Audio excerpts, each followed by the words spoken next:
Assalamualaikum warahmatullahi wabarakatuh. Perkenalkan, nama saya Asraf, NIM C170206030, menjelaskan tentang analisis deskriptif. Untuk pokok pembahasan pada materi kali ini ada 4, yaitu pengertian penelitian deskriptif, langkah-langkah dalam penelitian deskriptif, jenis-jenis penelitian deskriptif, dan kelebihan dan kelemahan penelitian deskriptif.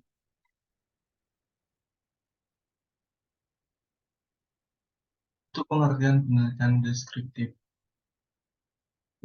penelitian deskriptif adalah suatu bentuk penelitian yang ditunjukkan untuk mendeskripsikan fenomena-fenomena yang ada, baik fenomena alamiah maupun fenomena buatan manusia.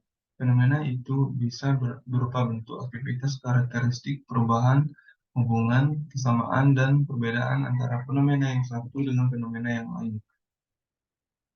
Penelitian deskriptif merupakan penelitian yang berusaha mendeskripsikan dan interpretasikan sesuatu, misalnya kondisi atau hubungan yang ada, pendapat yang berkembang, proses yang sedang berlangsung, akibat atau efek yang terjadi, atau tentang kecenderungan yang tengah berlangsung.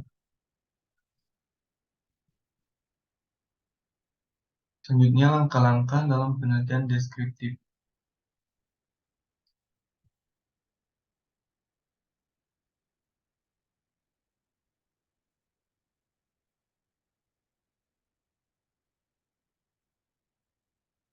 Proses penelitian deskriptif dapat diiktisarkan dalam langkah-langkah sebagai berikut. Yang pertama, mengidentifikasi adanya permasalahan yang signifikan untuk dipecahkan melalui metode deskriptif. Yang kedua, membatasi dan merumuskan permasalahan secara jelas, menentukan tujuan dan manfaat penelitian. Yang keempat, melakukan studi staka yang berkaitan dengan permasalahan. Yang kelima, menentukan kerangka berpikir dan pertanyaan penelitian dan atau hipotesis penelitian. Yang keenam, mendesain metode penelitian yang hendak digunakan, termasuk dalam hal ini menentukan populasi sampel, teknik sampling, menentukan instrumen pengumpulan data, dan menganalisis data. Yang ketujuh, mengorganisasi dan menganalisis data dengan menggunakan teknik statistika yang relevan. Yang kedelapan, membuat laporan penelitian. Selanjutnya, jenis-jenis penelitian deskriptif. Furton menjelaskan beberapa jenis penelitian deskriptif, yaitu yang pertama, studi kasus, yaitu suatu penyelidikan intensif tentang individu atau unit sosial yang dilakukan secara mendalam dengan menemukan semua variabel penting tentang perkembangan individu atau unit sosial yang diteliti. Dalam penelitian ini dimungkinkan ditemukannya hal-hal yang tidak terduga, kemudian dapat digunakan untuk membuat hipotesis. Yang kedua, survei. Studi kasus ini merupakan studi pengumpulan data yang relatif terbatas dari kasus-kasus yang relatif besar jumlahnya. Tujuannya adalah untuk mengumpulkan informasi tentang variabel yang bukan tentang individu berdasarkan ruang lingkupnya. Bisa terjadi dengan sensus atau survei sampel dan subjek, hal nyata atau tidak nyata. Sensus dapat dikelompokkan menjadi beberapa kategori, yaitu sensus tentang hal-hal yang nyata, sensus tentang hal-hal yang tidak nyata, survei tentang hal-hal yang nyata, dan survei sampel tentang hal-hal yang tidak nyata. Yang ketiga, studi perkembangan.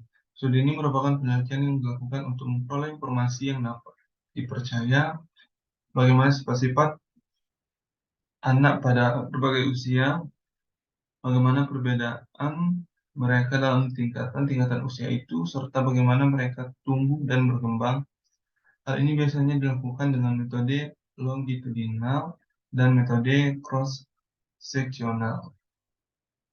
Yang keempat, studi tindak lanjut, yakni studi menyelidiki perkembangan subjek setelah diberi perlakuan atau kondisi tertentu atau mengalami kondisi tertentu. Yang kelima, analisis dokumenter. Studi ini sering juga disebut analisis isi yang juga dapat digunakan untuk menyelidiki variabel sosiologis dan psikologis. Yang keenam, analisis kecenderungan, yakni analisis yang digunakan untuk meramalkan keadaan di masa yang akan datang dengan memperhatikan kecenderungan-kecenderungan yang terjadi. Yang ketujuh, studi korelasi, yaitu jenis penelitian deskriptif yang bertujuan menetapkan besarnya hubungan antara variabel yang diteliti. Adapun macam-macam penelitian deskriptif antara lain yaitu yang pertama, penelitian laporan dari self-record research. Yang kedua ada studi perkembangan atau developmental study. Yang ketiga, studi kelanjutan atau follow-up study. Yang keempat, studi sosiometrik atau sociometric study. Tentunya kelebihan dan kelemahan penelitian deskriptif. Kelebihan. Metode ini banyak disukai dari berbagai bidang penyelidikan. Hasil-hasil penelitian yang diperoleh melalui percobaan laboratorium tetap digunakan metode ini untuk mengecek dan membuktikan tingkat rehabilitasnya. Penelitian ini sangat logis dan menyebarluaskan informasi. Akhirnya metode deskriptif sangat cocok untuk penelitian yang menyediakan standar ukuran normatif berdasarkan hal-hal umum. Yang kedua, relatif mudah dilaksanakan. Yang ketiga, tidak membutuhkan kelompok kontrol atau pembanding. Untuk kelemahan, yang pertama, kesalahan metode yang timbul karena salah menggunakannya. Yang kedua, penelitian ini memberikan informasi yang terbatas tentang pengaruh variabel-variabel yang diteliti, karena itu tidak dapat mengisolasi atau menekan variabel-variabel yang lain yang konstan, maka kita tidak dapat mengharapkan bukti nyata tentang sebab dan akibat. Kerugian selanjutnya, motivasi subjek yang tidak konsisten. Sebagai peneliti, kita perlu memastikan bahwa